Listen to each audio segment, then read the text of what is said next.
tarata juillet kalo tile 17 san 2021 aw minnu bɛ kan filɛ Mali kɔnɔ ani Mali kɔ kan an ka bolonɔw kannaw la an b'aw fo an tɛ foli min na ni ye bamanankan kunnafoni suru waati sɛbɛn Mali kibaru jabaranin kan aw bisimila.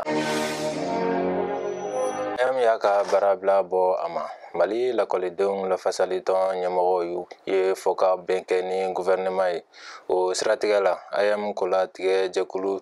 tun ye baarabila min kofɔ ka daminɛ juillet kalo tile 12 ka se a tile 14 ma ko bɔra a ma laseli sɛbɛn dɔ kɔnɔ sanfɛ kalanko minisiri b'a jira ko fan fila ye ɲɔgɔn ye ntɛnɛndon ka kuma AM ka laɲiniw cogoya kan gouvernement ye ŋaniya ta ka laɲini ninnu bɔ a sira fɛ teliyala o kuma sɛbɛndiyara AM kolatigɛ jɛkulu ɲɛmɔgɔba fɛ Sirima Seydou Ɲare hakilila jiginna dɔgɔkun tɛmɛnen AM ye nin baarabila sɛbɛn in bila sanfɛ kalanko minisiri ka tabali kan k'u ka laɲiniw kofɔ n'o ye ka système LMD lisansi tigiw sen don foroba cakɛda ka mɔgɔ ta ɲɔgɔndanw la ani k'u ka san 2019 2020 bursiw ni turusow sara.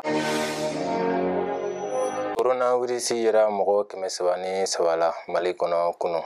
mɔgɔ 478 sɛgɛsɛgɛlen kɔ kɛnɛya tigilamɔgɔ y'a jira ko coronavirus yera mɔgɔ 13 kura wɛrɛ la kunun tɛnɛ juillet kalo tile 12 san 2021 o waati kelen na a yera k'a fɔ ko banabaatɔ 303 kɛnɛyara ka bɔ bana dilan kan lɛrɛ 24 laban in kɔnɔ an bɛ don min na i n'a fɔ bi coronavirus mɔgɔ minɛta hakɛ bɛɛ t'i jɔ mɔgɔ 14,476 la mɔgɔ 10,450 kɛnɛyara mɔgɔ 528 olu fatura min ye coronavirus boloci fura ye o kunfɔlɔ kɛra mɔgɔ 147,869 na a kun filanan kɛra mɔgɔ 53,428 na.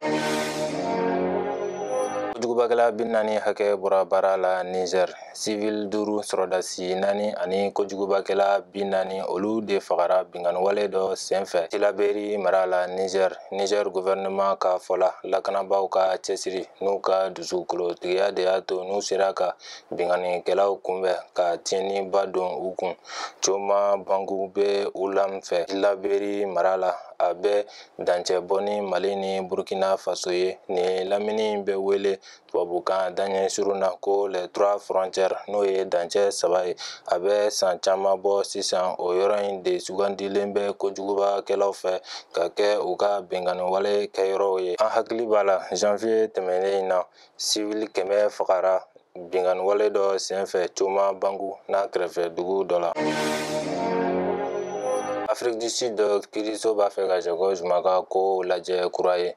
kunun ntɛnɛn Afrique du Sud sariya sunba lafasali bulon tun ka kan ka segin ka jamana kuntigi kɔrɔ Jacob Zuma ɲangili kalo 15 kasoko lajɛ kokura a ɲangira ka da kan k'a ye kuma fɔ sariya ma min ma bɛn n'a bɛ fɔ ma tubabukan na outrage à la justice a b'o kaso min na kabini araba tɛmɛnen a b'a la k'a ɲini ko ka ɲangili wuli ka bɔ ale kan a sisan hakɛ san 79 ka fara coronavirus bana kan o dalilu de bɛ a ɲɛkɔrɔ i n'a fɔ fɛn minnu ni kaso tɛ taa ka Pietermaritzburg kiiriso ye o dalilu fili ji la jumadon mɔgɔ t'a dɔn a lafasabaw bɛna jɔnsen kura min ta sen in na kunnafoniw y'a jira ko Jacob Zuma bɛ Escrow kaso bon na kilomètre 200 n'a ka Ngandla-so cɛ mɔgɔ 62 de minɛna Jacob Zuma kanubaw cɛla kabini jumadon olu b'a la k'u ka nisɔngoja jira a minɛni ko la. Ni ne bɛ an ka bi kunnafoniw kuncɛ an b'a fɔ Ala ka lafiya ni bɛn sabati jamana kɔnɔ aw k'an bɛn wagati wɛrɛ la ni kɛnɛ kelen kan.